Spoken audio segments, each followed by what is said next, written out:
Well, and actually staying with that baseball theme, Kim, let's talk about what the next inning would be for the marketing season. Well, once the wheat's in the bin, then you got to market it, or you got to sell it. Of course, there's the old standby, third, a third, and a third, third at harvest, third September, October, final third November, Dece. You stagger it over the market, you take an average price. Producers that need the money, that can afford a lower price, then I think they should sell a higher percentage at harvest. You could always sell it at harvest and buy call option contracts. There's several strategies you can look at. It's important, though, to have a written marketing strategy before you get up to bat. Okay, let's talk about this. December, the end of December is a long time away. Price could actually do a lot of things. What do you think is going to happen? Well, that's hard to call because the U.S. wheat crop is only going to be about 7.7% of the world's wheat crop. We're going to export less than 20% of the world's exports. And you can remember, go back 15, 20 years ago, we were exporting 30, 40%.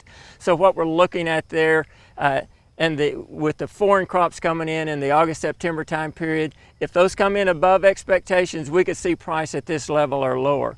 If we get a short crop somewhere, then we could see prices with the tight stocks in the U.S., we could see prices increase dramatically and get back up to that $7.50, $7.60. So I'm looking at a spread between about $6.50 and maybe $7.50, $7.60. Okay, you alluded to the Kim Anderson patented third, third, and third.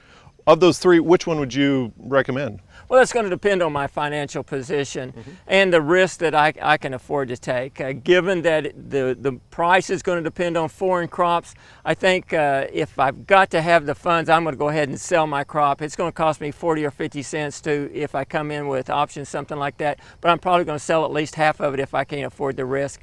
But you know me, I like to sell a third now, a third September, October, the final third November, Dece. Okay, one last question. Looking into your crystal ball, let's talk about June 2015. What do you think the world will be like? I think our prices will be relatively good. Our average price is around $6.50. I think we'll be there or higher because U.S. stocks are tight now and they're going to get tighter as we get into that 14-15 marketing year. So I see prices average or better. Okay, Kim Anderson, grain marketing specialist here at Oklahoma State University.